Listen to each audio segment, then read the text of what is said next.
This is KGW News at 11. Good evening. We begin tonight with breaking news. A riot has been declared in downtown Portland tonight. Protesters gathered near the Justice Center to show their disapproval of the verdict in the Kyle Rittenhouse case. Some in the crowd have broken windows and caused other damage. Thank you for joining us on this Friday night. I'm Laurel Porter. Rittenhouse was found not guilty today in the killing of 2 people during protests in Wisconsin last year. His attorneys argued he shot in self-defense. Tonight, protesters gathered in Portland and in many cities across the country. Alma McCarty reports from downtown Portland. A gathering of demonstrators has been declared a riot by the Multnomah County Sheriff's Office. That scene unfolding right in front of the Portland Police Bureau. Windows have been broken and PPB reports small objects were thrown at officers. From our vantage point, we saw at least 1 fire in the street.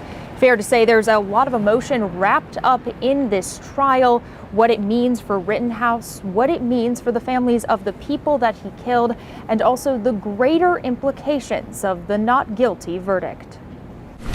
As to the 5th in Kenosha, Wisconsin, Friday afternoon, 4 days of jury deliberations came to an end. Kyle Rittenhouse acquitted on all counts.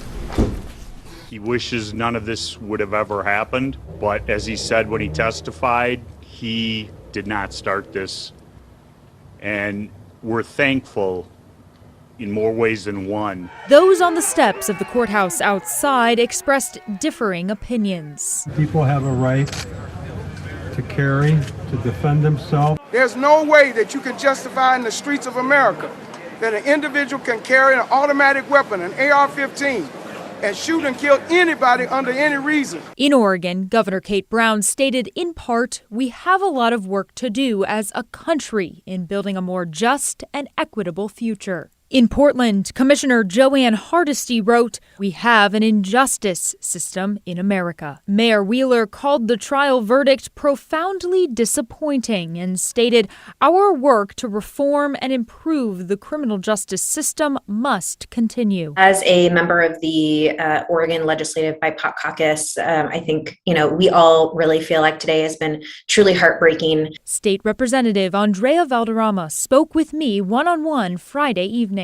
We really feel like acquitting Kyle Rittenhouse of all charges demonstrates this pattern of injustice and harm that has especially been perpetuated within our criminal legal system for our Black and Brown communities. I do think that we need to really look at more closely this culture of mass firearm ownership and militia mentality, and really figure out some of these social institutions that need to be re-envisioned so that we can really have true public and community safety for all people. An organizer and activist herself, she wants to encourage people not to lose hope. Even in these moments of darkness, that peace is possible, right? That real justice is on the horizon.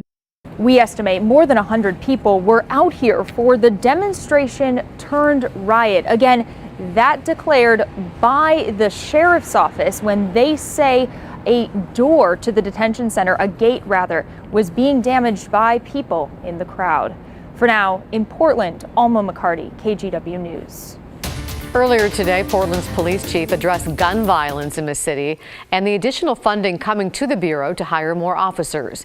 Chief Chuck Lavelle says he wants to start hiring as soon as possible, but he said it will take time.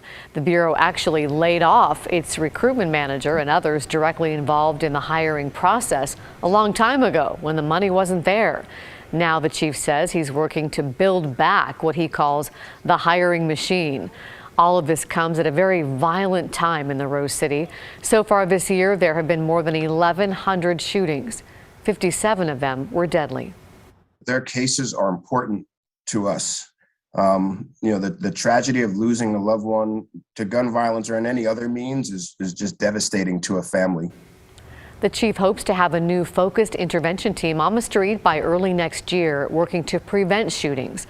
That's on top of the enhanced community safety team already working the streets.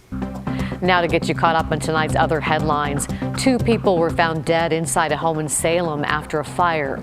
The fire started this morning at the house near McNary Avenue and 8th Street Northwest. After firefighters put out the flames, investigators found the 2 victims.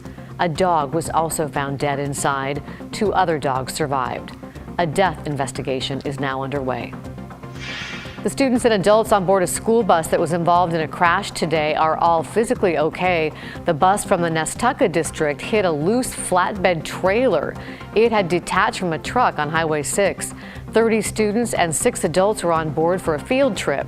6 were taken to the hospital for minor injuries. The driver responsible for the trailer got a ticket because he didn't have the correct coupling system. Portland police are asking for help to find a suspect accused of shooting at officers.